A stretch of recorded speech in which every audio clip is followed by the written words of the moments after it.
There are several steps in the preparation process. What to prepare before door knocking: your material box, your appearance and clothing, your response to stereotypes, your mindset, possibly the most important of all, your standards. I'll go through them one by one for you here. And don't worry, there will be a checklist for you to download at the end to help you remember it all.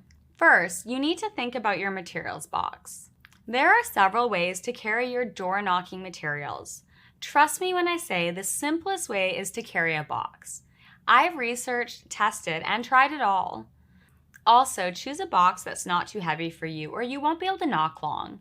Huge shout out to IKEA. Their trays have been a game changer for me. Another important point is to prep your material box in advance.